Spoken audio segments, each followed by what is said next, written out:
Hello les scorpions et bienvenue pour votre tirage sentimental pour la semaine du 13 au 19 avril 2026.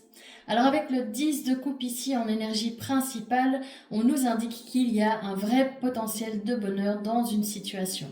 Mais le reste du tirage nous montre également que quelqu'un se retient encore, par peur probablement, et n'arrive pas à s'ouvrir complètement à ce qui pourrait être vécu.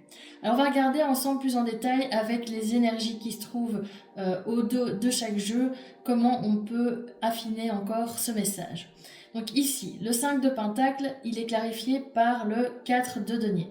Alors le 5 de Pentacle, c'est une carte qui nous parle de manque, d'insécurité et parfois aussi un peu de peur. Le 4 de denier, lui, il nous parle de quelqu'un qui est dans le contrôle et dans une forme de protection qui est assez fermée. Donc si on combine les deux énergies ici, ce qu'on peut dire, c'est que derrière ce potentiel qui se trouve ici avec le 10 de coupe, il y a une peur de manquer de quelque chose ou de perdre quelque chose. Peut-être que la personne n'a pas assez confiance en elle et donc elle ne pense pas peut-être être capable de vous offrir ce que vous méritez. Peut-être qu'elle a des problèmes d'argent. Voilà, ou peut-être qu'elle a peur de vous faire du mal ou de perdre.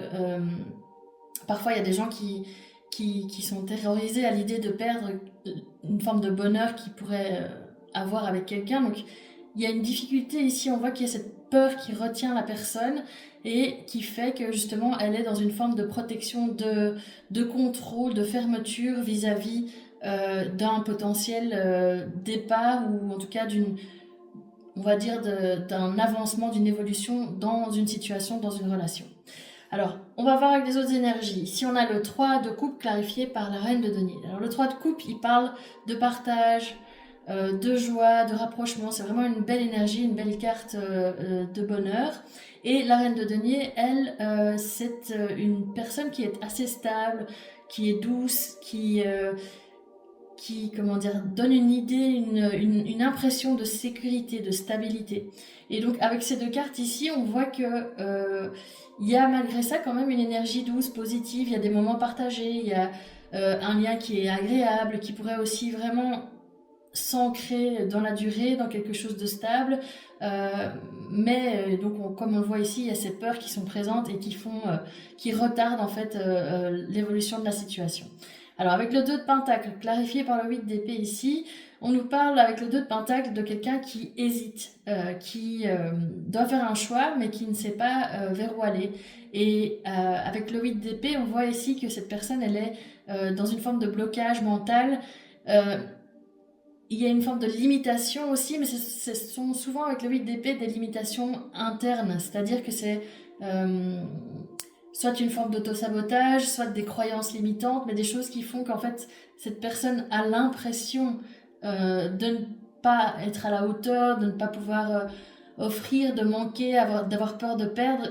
Et en fait finalement ce sont tous des blocages mentaux que cette personne crée elle-même en fait, mais ça l'empêche dans le concret, ça l'empêche d'avancer puisqu'on voit qu'elle est en 2 de pentacle et qu'elle est dans cette hésitation, dans cette instabilité. Avec le 3 de pentacle clarifié par l'ermite inversé, le 3 de pentacle, c'est la carte de la construction, de la collaboration, aussi de l'idée de faire des efforts pour travailler sur une relation.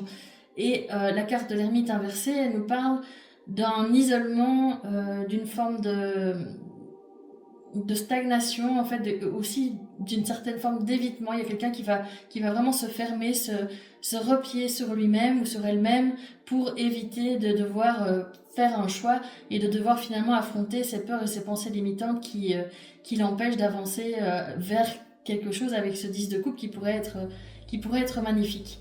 Donc il y a vraiment une volonté de construire avec ce 3 de pentacle, mais aussi, comme je vous le disais, une tendance à se refermer, à éviter de se confronter à soi-même et ça ralentit énormément tout le processus. Après, on voit qu'il y a un énorme potentiel derrière tout ça et c'est ça en fait le message si on doit résumer cette semaine pour vous les scorpions.